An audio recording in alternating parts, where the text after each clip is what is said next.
Hello friends, तो स्वागत है आपका नेक्स्ट लेक्चर में, जो कि सॉल्यूशन का अगला टॉपिक है एलिवेशन इन बॉइलिंग पॉइंट। तो जैसा कि हेडिंग है elevation in boiling point. Elevation का मतलब होता है इंक्रीज करना। बॉइलिंग पॉइंट क्या होता है? Boiling point of a liquid, boiling point of a liquid is defined as the temperature at which its vapour pressure is equal to atmospheric pressure. यानी जिस टेम्परेचर पर जैसे ये लिक्विड है, जिस टेम्परेचर पर इस लिक्विड का वेपर प्रेशर एटमॉस्फेरिक प्रेशर जो पड़ रहा है इसके बराबर हो जाए, उसी को इसका बॉइलिंग पॉइंट कहा जाता है। तो इतनी रही बॉइलिंग पॉइंट की बात। अब देख लेते हैं कि इसका क्या एक्सप्रेशन होता है, क्या कुछ कैसे होता है।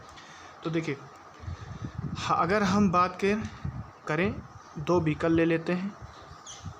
एक में प्योर सॉल्वेंट रहता है, इसमें प्योर सॉल्वेंट है आपका, प्योर सॉल्वेंट, और इस वाले बीकर में कुछ सल्यूट पार्टिकल भी हैं।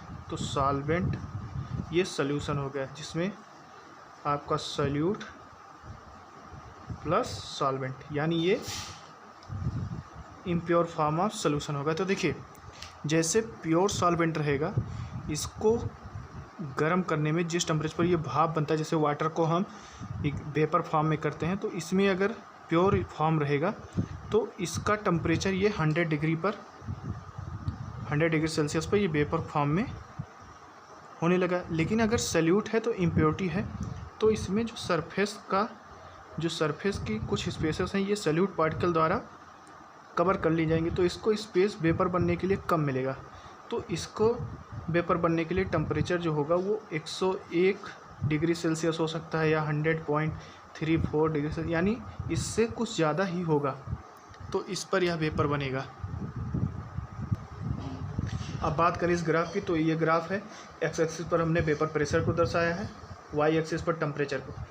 तो ये सॉल्वेंट का हो गया, ये सॉल्यूशन का। देखिए, ये बॉइलिंग पॉइंट है सॉल्वेंट का, तो सॉल्वेंट का बॉइलिंग पॉइंट कुछ कम होगा अपेक्षाकृत सॉल्यूशन के। तो ये टी और ये टी बी।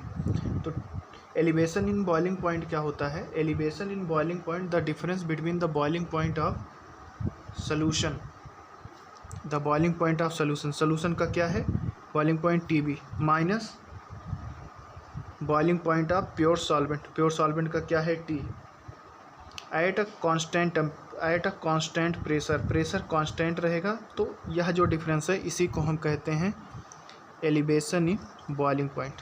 तो ये एलिवेशन इन बॉइलिंग पॉइंट का एक्सप्रेशन हो गया कि the difference between boiling point of solution and boiling point of pure solvent is known as elevation in boiling point. यहाँ पर टी जो है आपका, यह बॉइलिंग पॉइंट है सॉल्यूशन का, और टी बी जो है ये है बॉइलिंग पॉइंट ऑफ सॉरी ये टी जो है आपका बॉइलिंग पॉइंट ऑफ सॉल्वेंट का है, और टी बी जो है ये आपका सॉल्यूशन का है। तो ये रहा एलिवेशन इन बॉइलिंग पॉइंट। अब चलिए इसकी आगे की प्रॉपर्टी देख लेते हैं।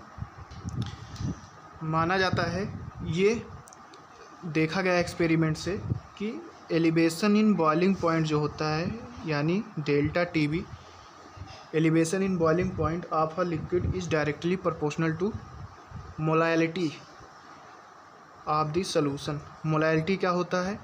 मोलैलिटी आपका होता है number of moles of solute in 1 kg of solvent, in 1 kg of solvent, 1 kg of solvent, इसको हम मोलैलिटी कहते हैं। ठीक, तो ये आपका इसकी यूनिट क्या हो जाती है? मोल किलोग्राम इनवर्स, ये इसकी यूनिट हो गई।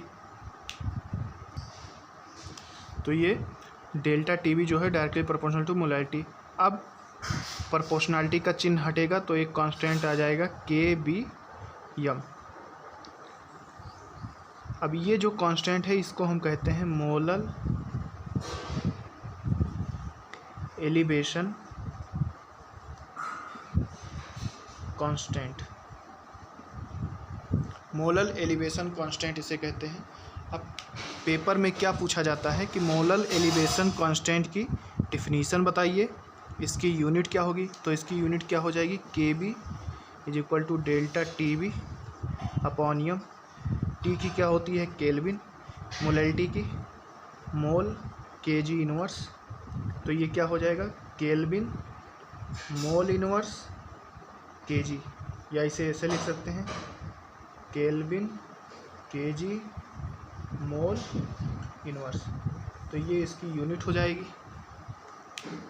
तो आगे देख लेते हैं, के बी की डिफिनीसन हम देख लेते हैं क्या होगी। के बी जो है आपका ये delta T B upon M का रेशियो है, delta T B upon M का रेशियो है।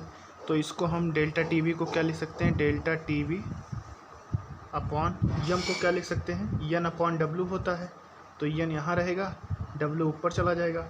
ठीक, अगर हम एन क्या है, नंबर ऑफ मोल्स, अगर एन इक्वल टू 1 मोल ले लें और W is equal to 1 kg ले लें, तो आपका डेल्टा टी बी जो हो जाएगा वो बराबर हो जाएगा किसके, डेल्टा टी बी जो हो जाएगा वो बराबर हो जाएगा के बी के।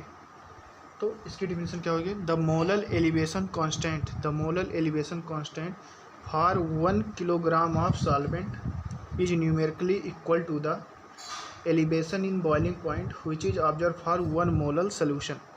यानी मोलर एलिवेशन कांस्टेंट बराबर होगा elevation in boiling point for 1 kg of solvent, यह 1 kg सॉल्वेंट के लिए विच इज ऑब्जर्व, जो कि ऑब्जर्व किया जा रहा है 1 मोलर सोल्यूशन के लिए। 1 मोलर सोल्यूशन यानी मोलैलिटी जिसकी 1 है।